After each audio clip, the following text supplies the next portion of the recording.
샬롬 성도 여러분, 2021년 2월 7일 온라인 예배에 함께 해주신 모든 분들을 주님의 이름으로 환영합니다. 하나님께서 여러분들의 가정을 보호하시고 지켜주시며 인도해 주시기를 기도하며 축원드립니다. 기도하겠습니다. 우리 생명의 주인이신 하나님 감사드립니다. 우리에게 이 세상을 넘어서 영원한 삶을 향한 소망을 주심을 감사드립니다. 오늘도 주님의 은혜를 갈망하며 예배로 나아옵니다. 주님의 말씀으로 저희의 심령에 채워 주시옵소서. 성령으로 한 사람 한 사람 함께하여 주시옵소서. 주님, 우리가 온전히 부르신 소명을 따라 살지 못했습니다. 복음 전파와 생명의 구원에 힘써야 하는데 땅의 일에만 몰두하며 살 때가 많았습니다.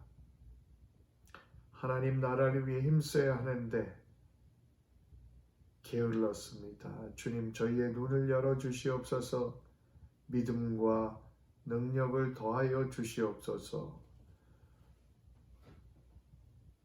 주님, 우리 속에 있는 기도와 소망을 살펴 주시옵소서. 하나님 뜻 가운데 응답하여 주시옵소서.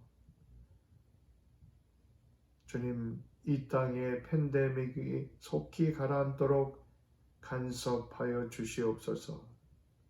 이 세상을 긍휼히 여겨 주시옵소서. 고난 가운데 있는 많은 이들을 긍휼히 여겨 주시고 위로하여 주시옵소서. 세상 사람들이 하나님을 경배하며 서로의 생명을 귀중히 여기는, 그리고 서로를 돌보는 마음이 이 땅에 점점 더 회복되어 가게 인도하여 주시옵소서. 어려운 시기이지만 주님의 교회를 더욱더 굳건히 지켜주시며 이 시기에 저희를 영육간에 강건하도록 붙잡아 주시옵소서. 저희 심령에 평안을 주시고 용기와 믿음으로 굳건케 하여 주시옵소서. 이제 말씀을 전하고 들을 때에 주의 성령으로 함께하여 주시옵소서. 예수님 이름으로 기도드립니다. 아멘. 오늘 우리에게 주시는 하나님의 말씀은 고린도전서 9장 16절부터 23절의 말씀입니다. 고린도전서 9장 16절부터 23절 말씀. 내가 복음을 전할지라도 자랑할 것이 없으면 내가 부득불할 님이라. 만일 복음을 전하지 아니하면 내게 화가 있을 것이로다. 내가 내 자의로 이것을 행하면 상을 얻으려니와 내가 자의로 아니한다 할지라도 나는 사명을 받아노라. 그런즉 내 상이 무엇이냐?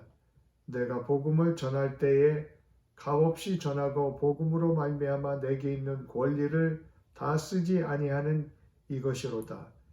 내가 모든 사람에게서 자유로우나 스스로 모든 사람에게 종이 된 것은 더 많은 사람을 얻고자 함이라.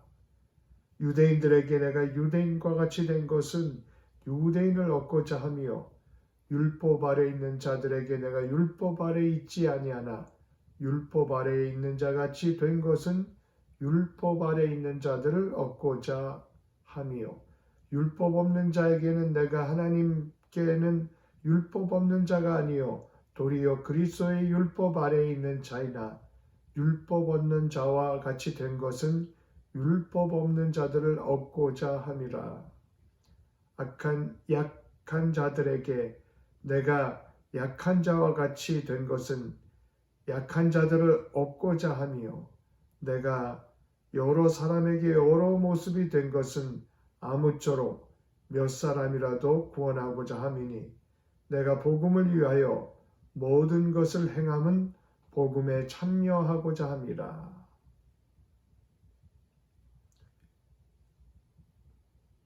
이는 살아계신 하나님의 말씀입니다.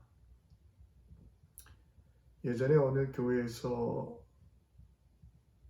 바닥 카페트를 까는 프로젝트를 시행하게 되었다고 합니다. 예산도 짜고 시간 계획도 세웠습니다. 다 좋은데 문제는 카펫 색깔을 어떤 색깔로 하느냐를 놓고 의견 대립이 생겼습니다. 한쪽에서는 십자가의 보혈을 상징하는 붉은색으로 해야 된다고 주장했습니다. 다른 한쪽에서는 하나님의 말씀과 안식을 상징하는 푸른색으로 해야 한다고 주장했습니다. 서로 의견이 대립되었는데 타협이 잘 되지 않았습니다.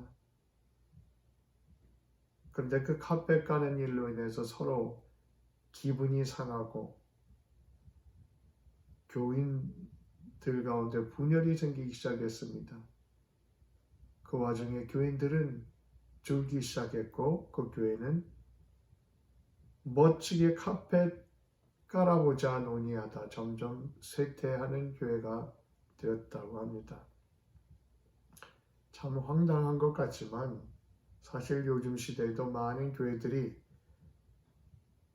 이런 별것 아닌 비본질적인 문제를 가지고 대립하는 경우가 많습니다. 불필요한 논쟁을 가지고 시간과 에너지를 낭비하는 것이죠.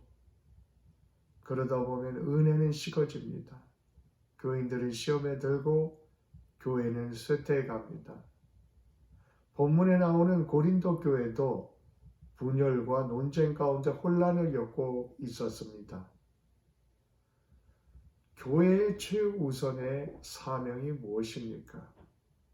그것은 생명을 구원하는 일입니다. 생명을 구원하는 일이 교회의 최우선의 사명입니다. 생명 구원을 위해서 복음을 전하고 복음대로 생명을 돌보는 일입니다. 이것이 교회의 중심이 되어야 맞습니다. 본문의 바울에게서 우리는 생명 구원의 열정을 볼 수가 있습니다. 16절에 보면 만일 복음을 전하지 아니하면 내게 화가 있을 것이로다 이렇게까지 말합니다. 바울에게 있어 가장 중요한 것은 바로 복음 전파였습니다. 바울은 복음 전파의 사명을 받았노라고 고백합니다. 바울에게 있어서 복음 전파는 살아가는 의미요 목표였습니다. 복음을 전하지 아니하면 화가 있으리라고 말했습니다. 이것은 복음을 전하지 않으면 하나님께서 벌을 주신다. 이런 식으로 해석할 내용은 아니라고 봅니다. 이 뜻은 복음 전파를 제대로 하지 못하면 상상할 수 없는 불행이나 슬픔이다. 그런 뜻으로 보아야 할 것입니다. 바울은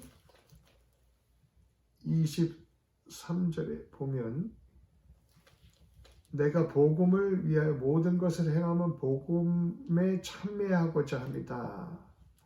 라고 말씀했습니다. 바울은 복음을 위해 열심히 모든 것을 행한다고 했습니다. 그렇게 열심히 행함은 복음에 참여함을 위함입니다.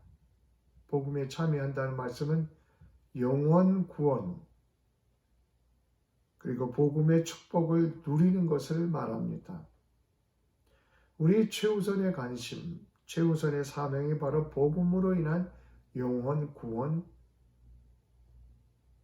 그 축복에 있어야 합니다. 우리가 교회에서 예배를 드립니다. 교제합니다. 구제합니다. 봉사합니다. 헌금을 합니다. 전도합니다. 이 모든 궁극적인 목표가 바로 생명구원입니다. 이 복음 전파는 목사나 교육자들만 하는 게 아닙니다. 복음 전파는 온 성도의 사명입니다. 신자들은 생명구원에 헌신해야 합니다. 누가복음 10장에 보면 예수님께서 70명의 전도단을 파송하신 적이 있습니다. 이들이 성공적으로 전도 활동을 마치고 돌아와 주님께 보고합니다. 주여, 주의 이름으로 귀신들도 우리에게 항복하더이다. 그러자 주님께서는 귀신들이 항복하는 것을 기뻐하지 말고 너희의 이름이 하늘에 기록된 것으로 기뻐하라 말씀하셨습니다. 그렇습니다. 최우선적인 것은 영혼 구원입니다. 이 초점이 흐트러지면 교회는 레드 카펫, 그린 카펫 이런 거 가지고 싸우게 됩니다. 바울은 영혼 구원은 그 사역은 그냥 자랑할 바가 아니다 라고 말합니다. 당연히 해야 할 사명이라고 말합니다. 사실 바울뿐만 아니라 모든 신자에게 있어서 생명 구원은 하나님께서 우리에게 주신 사명입니다. 복음 전파가 내가 자랑할 바가 아닙니다. 그것은 구원받은 사람이 당연히 해야 될 사명인 것입니다. 교회만이 아닙니다. 우리의 사업과 직장이 생명 구원을 위한 복음 전파의 장이 되어야 합니다. 우리가 직업을 영어로 vocation이라고 합니다. 이 말은 직장이라는 말도 되지만 또 다른 의미로 소명이라는 뜻도 됩니다. 어떤 사람에게는 직장과 사업이 그저 돈 버는 자리로 끝납니다. 그러나 어떤 사람에게는 직장과 사업이 소명의 자리가 되기도 합니다. 교회의 가장 중요한 사업은 복음 전파를 통한 생명구원입니다. 우리가 이 생명구원을, 이 사역을 바로 감당하기 위해서는 내려놓음이 필요합니다. 내려놓음입니다. 생명의 구원을 위해서 바울은 기꺼이 모든 것을 내려놓을 줄 아는 사람이었습니다. 바울은 이 복음 전파를 위해 자기의 권리마저 내려놓는다고 말씀합니다. 본문 앞에 보면 바울이 생계비와 선교비의 권리에 대한 말씀을 합니다. 바울은 이러한 권리조차도 복음을 위해서라면 포기했습니다. 당시 고린도 교회는 생긴 지가 얼마 안 돼서 많은 것이 제대로 갖춰지지 못했습니다. 아직 배우고 훈련해야 할 것이 많았습니다. 그런 교회에 부담을 주고자 하지 않았습니다. 바울의 최우선의 관심은 생명을 구원하는 것이었습니다. 본문 앞에 바울은 목회자의 사례의 권리에 대해서 말합니다. 군사가 사례를 받듯이 목회자가 사례받는 것이 당연하다고 합니다. 포도를 심으면 그 포도를 먹듯이 목회자가 교회로부터 생활비를 받는 것이 당연하다 말합니다. 그리고 양떼를 돌보는 목자가 양의 젖을 먹을 수 있는 게 당연합니다. 마찬가지로 목회자가 대가를 받는 것이 당연하다고 말씀합니다. 그러나 그런 당연한 권리조차 자신은 복음 전파를 위해서 내려놓았다 고 말했습니다. 기독교 초기에는 여러 교회들이 모든 것이 비비했습니다. 그리고 훈련도 아직 잘 안 돼 있었습니다. 목회자를 세우고 생활비를 돕고 하는 것을 이제서야 배워나가고 있었습니다. 바울은 영혼 구원을 위해서 자신의 권리조차 내려놓고 있었습니다. 실제로 바울은 1차 전도 여행부터 3차 전도 여행에 이르기까지 자비량으로 일을 하면서 선교비를 충당을 했습니다. 장막 짓는 일을 하면서 비용을 충당했던 것입니다. 물론 나중에는 돕는 교회들이 생겼지만 초기에는 그렇게 했던 것입니다. 우리가 생명 구원의 쓰임을 받으려면 때로는 우리의 권리를 내려놓을 각오가 있어야 합니다. 당연한 권리지만 내려놓을 때 생명 구원의 역사가 이루어집니다. 때로는 내가 하고 싶은 말도 참아야만 합니다. 때로는 내가 옳은데도 져줄 수도 있어야 합니다. 때로는 내가 당연히 가진 권리인데도 과감하게 내려놓을 수 있어야 합니다. 양보할 수가 있어야 합니다. 이런 내려놓음이 있는 곳에 생명 구원의 역사가 일어납니다. 바울은 복음 전파를 위해서 자신의 자유까지도 스스로 내려놓는다고 했습니다. 내가 모든 사람에게서 자유로우나 스스로 모든 사람에게 종이 된 것은 더 많은 사람을 얻고자 함이라 말씀했습니다. 더 많은 사람을 구원하고자 모든 사람에게 기꺼이 종이 되기까지 내려놓는다는 것입니다. 모든 사람을 종처럼 섬긴다는 것입니다. 바울은 자유자입니다. 당시 사회에서 특권인 로마의 시민권도 가진 완전 자유인이었습니다. 그러나 생명 구원을 위해서 자유조차도 기꺼이 제한했습니다. 기꺼이 모든 이의 종이 되고자 했습니다. 예수님께서도 십자가를 지시기 전날 밤 제자들의 발을 씻어주셨습니다. 그리고 제자들에게 말씀하셨습니다. 내가 주와 또는 선생이 되어 너의 발을 씻겼으니 너희도 서로 발을 씻기는 것이 옳으니라. 우리는 자유인입니다. 내가 내 시간을 마음대로 쓸 수 있습니다. 그러나 자유를 어떻게 사용하느냐에 따라 우리의 삶의 결과가 달라집니다. 갈라디아서에서도 말씀합니다.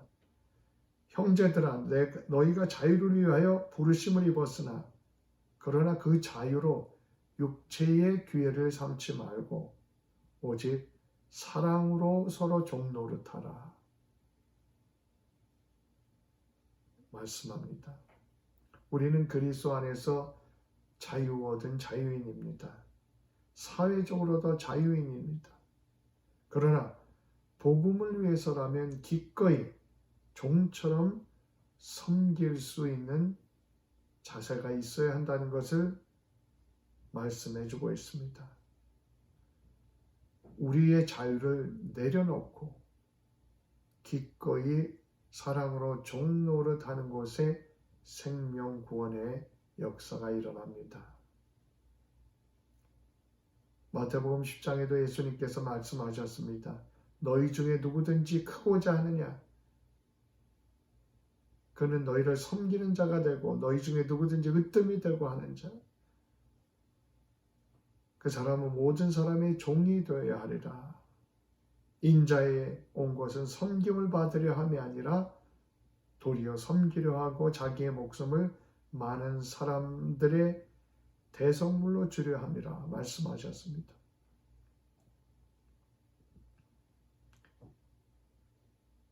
우리 주님께서는 권리를 포기하고 낮은 모습으로 이 땅에 인간의 모습을 입고 찾아오셨습니다. 바울도 주님의 모범을 따라서 자기의 권리를 포기하고 종이 되기까지 내려놓았습니다. 그리고 바울은 또한 자기의 사상과 경험조차도 내려놓았습니다.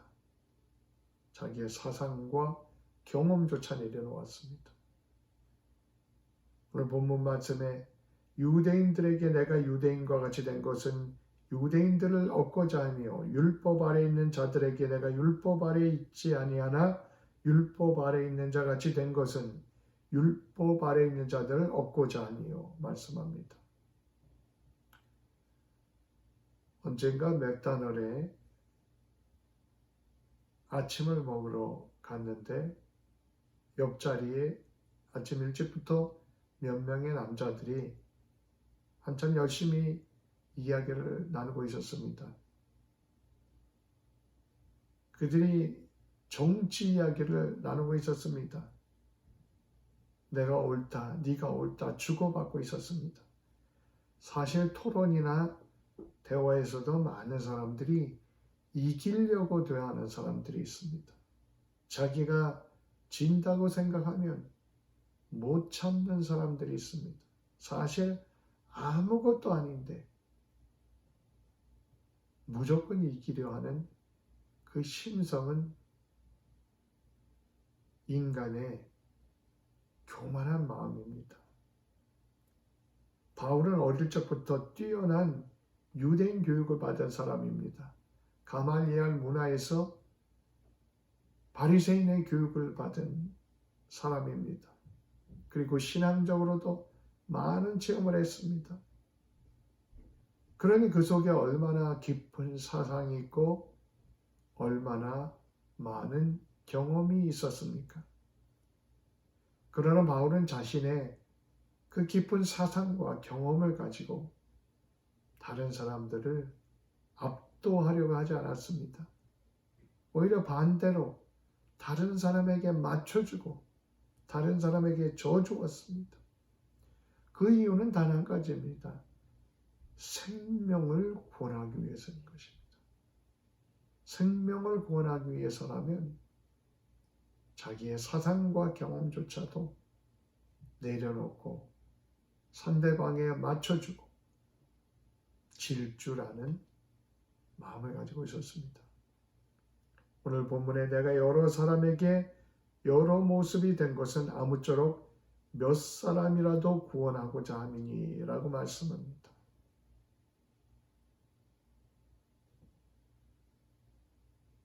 여러 모습으로 여러 사람에게 맞췄다는 것입니다. 구원하기 위해서 그랬다는 것입니다. 어떤 식으로 맞췄습니까? 유대인들에게는 유대인으로 행동했습니다. 바울은 유대인이기도 하고 로마 시민이기도 합니다. 그런데 유대인들에게 전도할 때는 유대인들에게 맞춰갔다는 것입니다. 우리도 마찬가지로 나와 다른 사람을 주님 앞으로 인도하기 위해서는 그들의 삶과 그들의 생각을 이해하고자 해야 합니다. 그리고 그들에게 맞추고자 노력해야 합니다. 바울이 유대인이 무서워서 그렇게 한 게 아닙니다. 오직 생명을 구원하고자 그렇게 노력했다는 것입니다. 알면서도 모르는 척하고 이길 수 있으나 져주면서 그들에게 맞추어 주었습니다. 복음의 전파를 위해서라면, 영원 구원을 위해서라면 자신의 고집과 소신조차도 기꺼이 꺾었습니다. 사도행전 21장에 보면 바울이 예루살렘 교회에 올라갑니다. 구제 헌금을 전달하고 선교 보고를 하고자 함이었습니다. 그때 예루살렘에는 수만 명의 기독교인이 된 유대인들이 있었다고 기록합니다. 그런데 이 유대인 기독교인 중에는 바울이 반유대적이고 반율법적이라고 의심의 눈초리를 가진 사람들이 많았습니다. 이들은 바울이 흩어진 유대인들, 즉 디아스포라 유대인들에게 모세를 배반하고 할례를 행치 말라고 이렇게 가르친다고 그렇게 알고 있었습니다. 야고보 사도는 이걸 불식시키기 위해 바울에게 성전에서 유대인 결례를 치르라고 제안을 합니다. 그렇게 하면 유대계 기독교인들이 바울에 대한 오해를 풀 수 있기 때문입니다. 바울은 그 말을 받아들이고 유대인의 결례를 행합니다. 유대인의 전통과 관습을 버린 게 아니라는 것을 보여준 것입니다. 바울이 유대인이 무서워서 그렇게 했겠습니까? 바울 또한 고집하는 사람입니다. 그러나 단지 복음 전파를 위해서 유대인의 결례를 행한 것입니다. 영혼 구원을 위해서라면, 생명의 구원을 위해서라면 모든 것을 내려놓고 맞추어 주었습니다. 그랬기에 생명 구원의 역사가 일어난 것입니다. 바울은 할례주의자가 아니었습니다. 그러나 전도 여행 시에 루스드라에서 디모데에게 할례를 합니다. 그 이유는 유대인들에게 복음을 전파하기 위해서입니다. 유대인들이 디모데의 무할례를 못마땅하게 여겨서 복음에 장애를 줄 수도 있었기 때문에 그렇습니다. 디모데에게 할례를 받게 해서 바울 자신과 디모데가 유대인의 율법을 존중하고 있다는 것을 보여줍니다.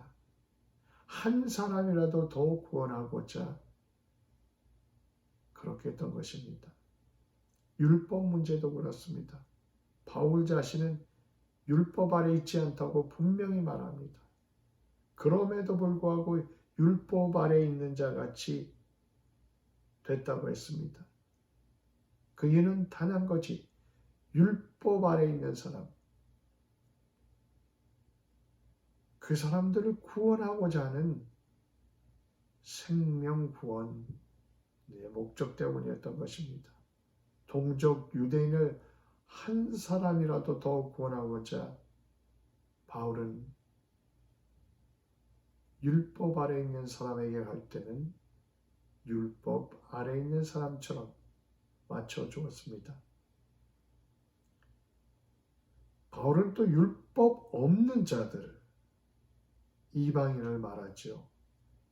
율법 없는 이방인들에게는 자신이 율법 없는 자가 아닌데 도리어 그리스도의 율법 아래 있는 자나 율법 없는 자와 같이 되었다고 합니다.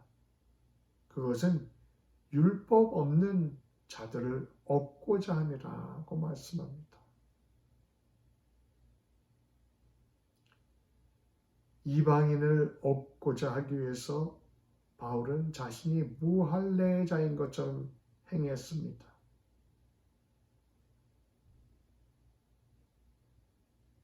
또한 약한 자들에게는 내가 약한 자와 같이 된 것은 약한 자들을 얻고자 하며 말씀합니다. 바울이 말하는 약한 자는 마음이 약해서 우상의 제물을 먹지 못하는 사람들을 말합니다.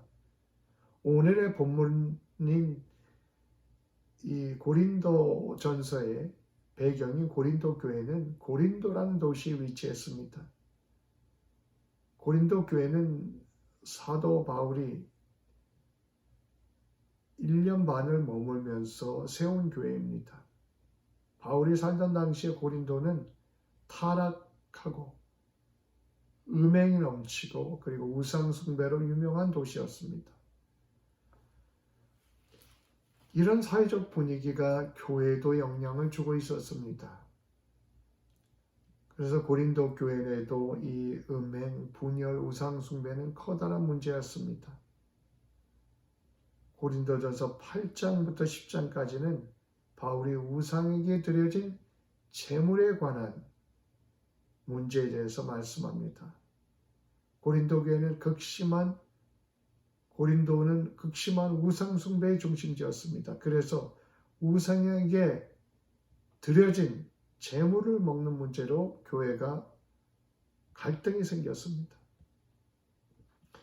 고린도 사람들은 신들에게 제사를 드렸습니다.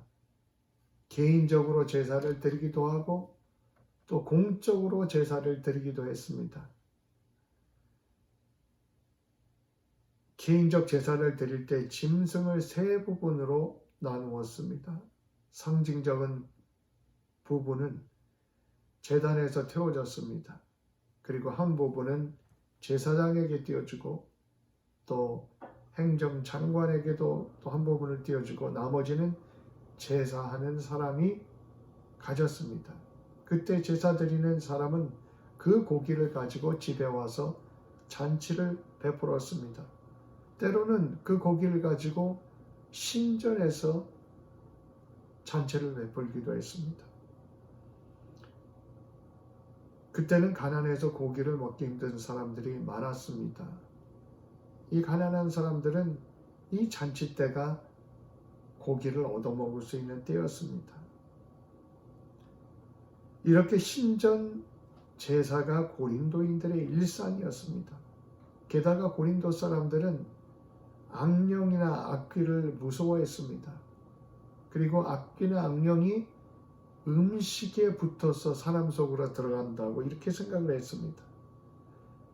이걸 피하는 방법이 고기를 먹기 전에 신에게 바치는 것이라고 생각했습니다. 그렇게 하면 신이 고기에 붙어서 악한 신을 막아준다고 믿었습니다. 그런 이유 때문에 대부분 동물들은 어떤 신에게인가 제물로 바쳐졌습니다. 바치지 않을 경우에는 귀신 예방책으로 이방 신의 이름을 부르며 그 음식을 축복했습니다. 그러므로 이방신과 관련이 없는 고기를 먹기는 고린도에서는 거의 불가능한 일이었습니다. 고린도 교회에서 우상에게 드려진 제물에 관련해 문제는 크게 세 가지였습니다. 첫째, 신전에서 벌어지는 행사에 참석해서 그 잔치 때 고기를 먹어야 하는가? 결혼식을 비롯한 경조사가 신전에서 열리는 경우가 많았습니다. 그러니 신전의 잔치에 참여하지 않는다는 것은 곧 사회적인 행사에서 전적으로 고립이 되는 것이었습니다. 둘째는 이교도인 친구가 기독교인을 초대했을 때 우상에게 제사했던 고기로 만든 음식을 내어놓습니다. 그럴 때 그 음식을 먹어야 하는가 하는 것입니다. 잘못하다가는 친구 관계가 깨어질 수 있습니다. 그리고 오히려 친구를 전도하기 힘들어질 수가 있습니다. 세 번째로는 시장에 파는 고기 중에 우상에게 드려졌던 고기를 사 먹어야 하는가 하는 문제입니다. 이방인 제사장은 신전에 바친 고기를 시장에 팔 수 있는 권리를 가지고 있었습니다. 이 고기를 가게와 시장에 내다 팔았습니다. 그러므로 가게에서 고기를 샀을 때 그건 이미 어떤 우상에게 드려진 고기일 수도 있습니다. 고린도 교회는 이 우상 제물에 대해서 크게 두 파로 나누어졌습니다. 먹으면 안 된다 하는 파와 먹어도 된다 하는 파입니다. 먹어도 된다 하는 사람은 이렇습니다. 세상에 하나님만이 참신입니다. 우상이란 사실은 실제하는 것이 아니라 아무것도 아닌 허상이라는 것입니다. 그들은 우상에게 드린 제물도 하나님께서 만드신 것이며 하나님께서 주신 것으로 알고 먹으면 문제가 되지 않는다 생각했습니다. 문제는 이 먹어도 된다고 하는 사람들 중에 어떤 이들은 우상 제물을 먹으면 안 된다 하는 사람들을 정죄했습니다. 반대로 먹으면 안 된다고 하는 사람들도 있었습니다. 이 사람들은 우상 제물을 먹는 것은 우상 숭배하는 것이기 때문에 먹지 말아야 한다고 그렇게 믿었습니다. 이 사람들은 주로 유대교를 믿다가 예수를 믿게 된 유대인들이 많았습니다. 이들은 우상이 실제하지 않지만 우상 제물을 먹는 것은 우상 숭배다, 이렇게 철석까지 믿었습니다. 문제는 이들 중에서 먹어도 된다고 하는 사람들을 비난하고 정죄하는 것이었습니다. 이렇게 우상 제물에 관한 일로 고린도 교회는 먹어도 된다고 하는 쪽과 먹으면 안 된다고 하는 쪽과 대립과 갈등으로 인해서 혼란이 계속되고 있었습니다. 먹어도 된다고 하는 쪽은 먹으면 안 된다고 하는 쪽을 믿음이 약하다고 취급을 했습니다. 그리고 우상 제물을 꺼리낌 없이 먹는 사람들을 믿음이 강하다고 생각했습니다.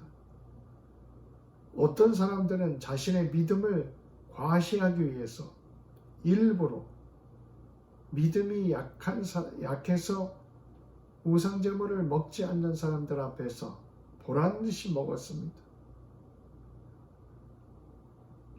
그리고 약한 자들, 즉 우상 제물을 먹는데 꺼리낌 있는 사람들 중에는 어떤 사람들은 그 중에서 남의 눈치를 보느라 우상 제물을 먹었습니다. 자기는 꺼리끼는데, 영어로 말하면 peer pressure 때문에, 다른 사람들의 시선 때문에 우상 제물을 먹은 것입니다. 그러면서 양심의 가책을 느끼고 괴로워했습니다. 이 우상 제물에 대한 바울의 답변은 무엇입니까? 바울의 답변은 우상 제물로 드려진 음식을 먹어도 되고 안 먹어도 된다는 것입니다. 그 내용이 바로 고린도전서 8장부터 10장에까지 기록되어 있습니다. 먹어도 된다고 하는 쪽에게 바울은 이렇게 답변합니다. 바울은 하나님이 참신이며 우상은 아무것도 아니라는 주장에 동의합니다. 그러나 한편 이 먹어도 된다고 하는 그 사람들 중에 자기 지식 때문에 교만해진 사람들을 지적합니다. 이들 중에 어떤 사람들은 당당하게 자신을 과시하며 보란듯이 먹었습니다. 약한 자들의 마음을 배려하지 않고 자신의 자유에 대해서만 생각을 했습니다. 이들에게 바울은 지식이 중요한 게 아니라 사랑이 중요한 것이다 라고 말씀합니다. 우상제물을 먹으면 안 된다고 하는 사람들은 우상제물 먹는 것을 보고 정죄했습니다. 그러면서 한편으로는 자신들도 우상제물을 또 먹기도 했습니다. 양심에 꺼리끼면서 먹는 것입니다. 바울은 먹어도 된다 이렇게 믿는 사람들이 먹으면 안 된다고 생각하는 교우들 앞에서 먹지 말라고 합니다. 믿음과 지식이 약한 사람을 배려하라는 것입니다. 우상의 신전에 의식에 참여하는 사람들에 대해서는 고린도전서 10장에 답변이 기록되어 있습니다. 고린도 교회 성도 중에서는 고기가 먹고 싶어서 우상 신전에 행사에 참여하는 사람들이 있었습니다. 가난해서 고기를 먹기 힘든 시절에 이들은 이때가 기회다 하고 그 자리에 참석한 것입니다. 바울은 고기가 먹고 싶은 그 탐욕 때문에 우상 축제에 참여하는 행동을 금합니다. 음식 욕심으로 우상의 신전에 축제에 참여하는 것은 귀신을 섬기는 것과 같다고 경고했습니다. 더구나는 당시 우상 숭배 예식에는 음란한 행위들이 동반되었습니다. 바울은 고기가 먹고 싶어 그렇게 잔치에 참여하고 신전에 참여하는 일은 우상과 하나가 되는 일이다 라고 말합니다. 양심에 꺼리끼면서 우상 축제에 참여하는 일은 우상 숭배에 동참하는 것과 같다는 것입니다. 그러나 예외가 있습니다. 이교도의 집에 초청받았을 때 어떻게 할 것인가?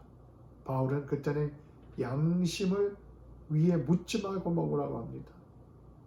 남의 집에 초대해서 갔는데 이 음식이 우상 숭배에 드려졌습니까? 그런 거 묻지 말고 그냥 먹으라는 것입니다. 그러다가 음식 먹다가 그게 우상 제물이었던 것을 알게 될 경우 그때 양심이 꺼리껴진다면 먹지 말라고 합니다.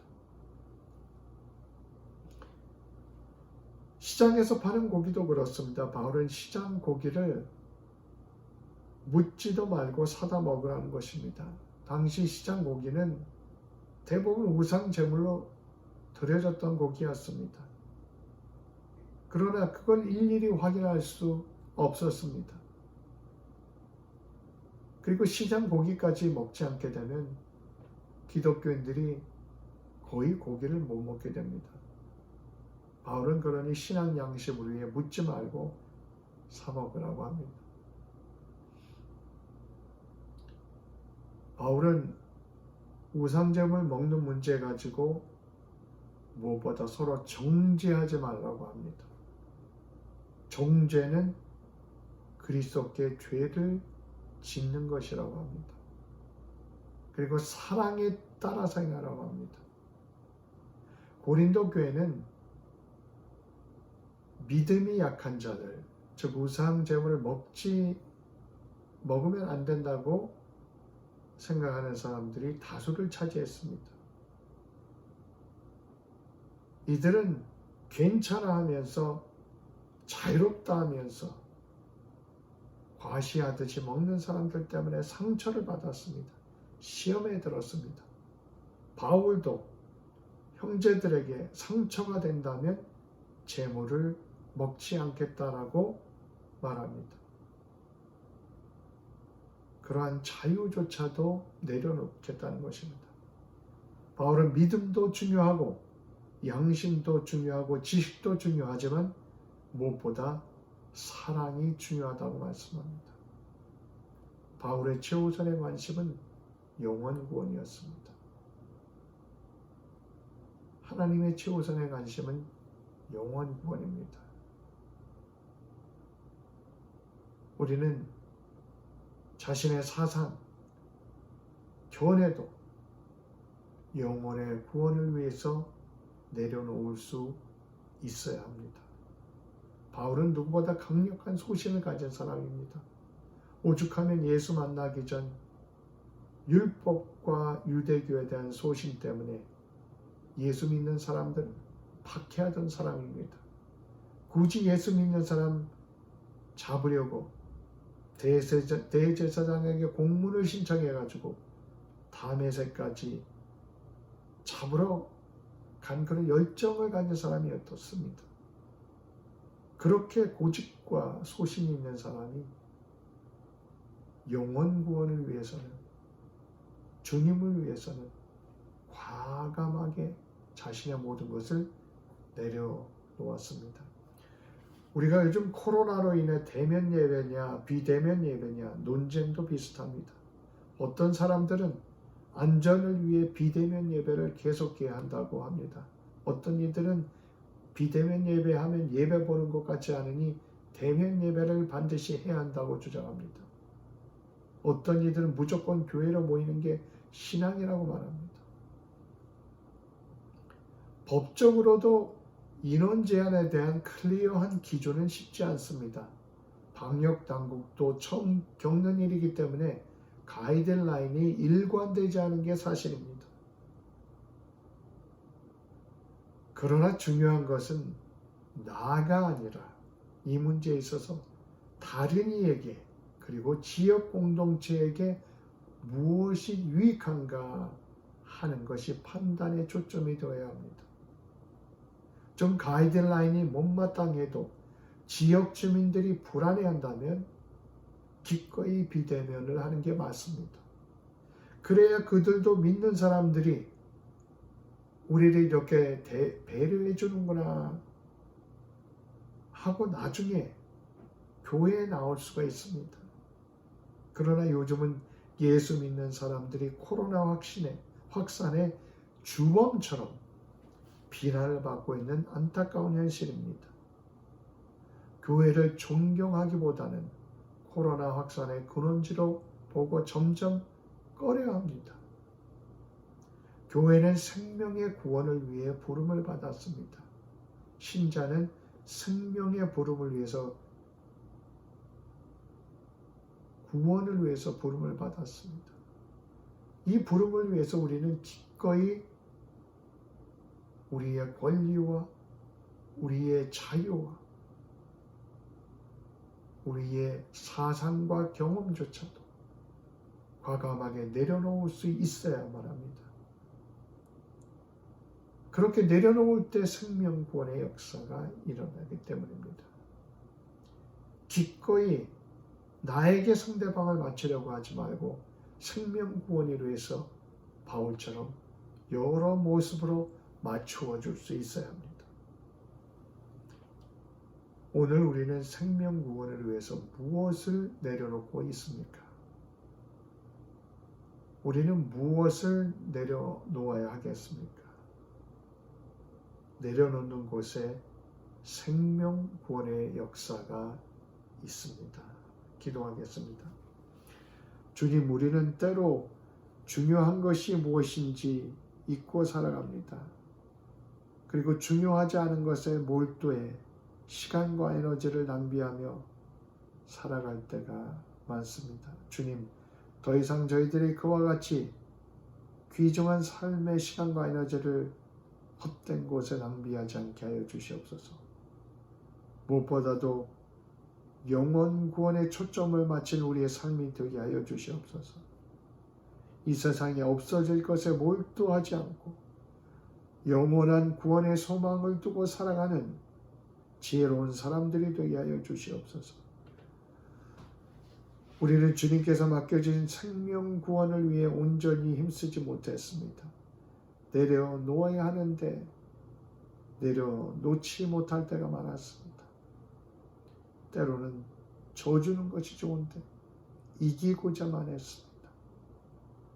때로는 들어야 하는데 말하고자만 했습니다.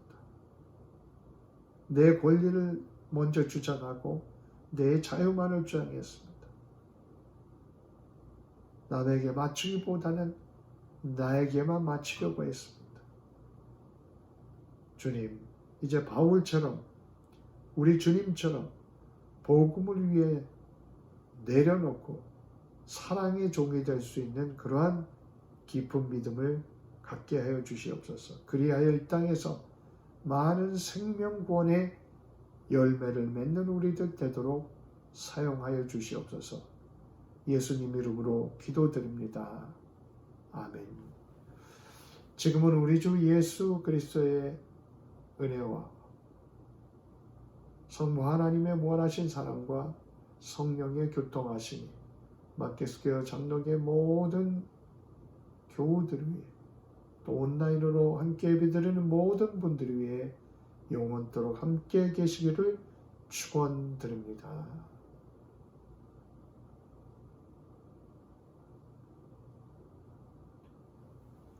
감사합니다. 평안하십시오.